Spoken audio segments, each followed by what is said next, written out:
Most people believe that the media are the makers of consensus and harmony, but Western media is a spectacular case of the opposite happening.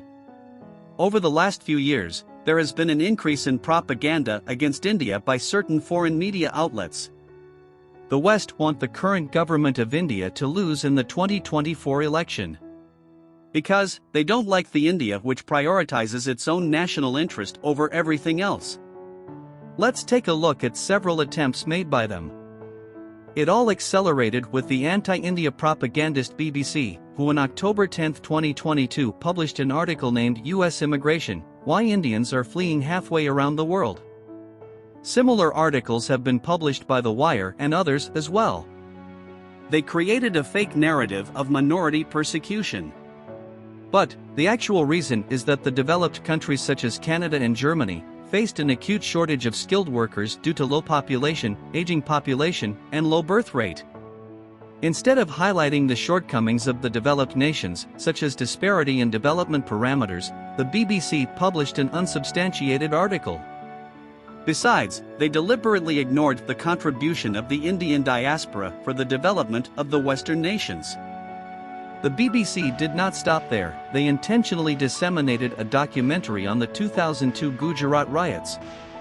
The documentary tried to create hatred between Hindus and Muslims by attempting to portray India as an intolerant nation where Muslims are oppressed.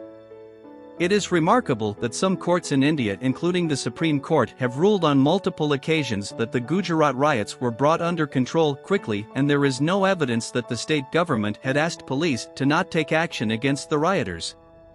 Still, BBC made a systematic dissemination of a misleading information to create a negative impression of India, its culture, its people, and its policies.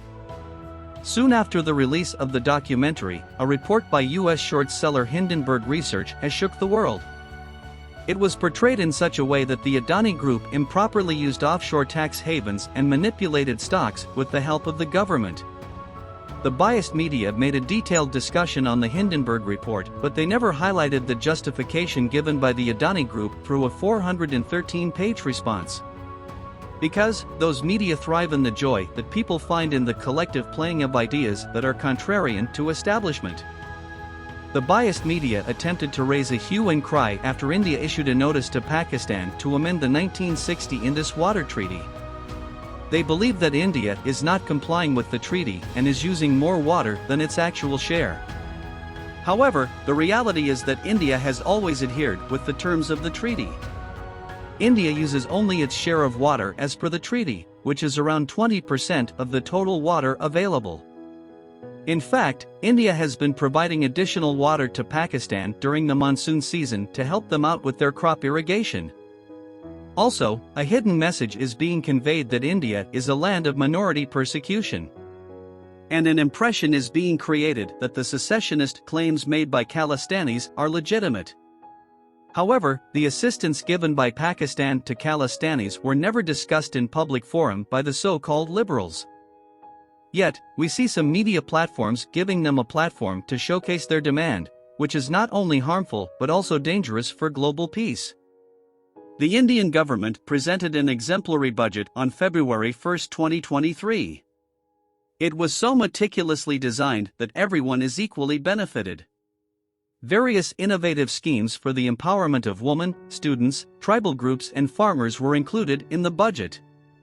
Yet, propagandist media outlets published some article to highlight that this budget has nothing for middle class and weaker sections, and this budget has betrayed the hopes of the people living in India. Those who clamored about the revocation of the special status of Jammu and Kashmir have now zipped their lips. They in fact ignored the positive outcomes such as decline of terrorism. The various developmental projects such as Salal Hydroelectric Power Project, Cable Stay Railway Bridge were disregarded. The West not only tried to blame India but also tries to conceal the economic development and social integration that Kashmir has witnessed so far. All of this invites the question of why the Western media is so hostile against India. The answer is complex and multifaceted. As responsible citizens of this great nation, all we have to do is to create awareness about this propaganda and insist the media outlets to be more responsible when reporting events. It's time for the world to recognize the untold success story of India, and for the Western media to give a fair and unbiased portrayal of the nation.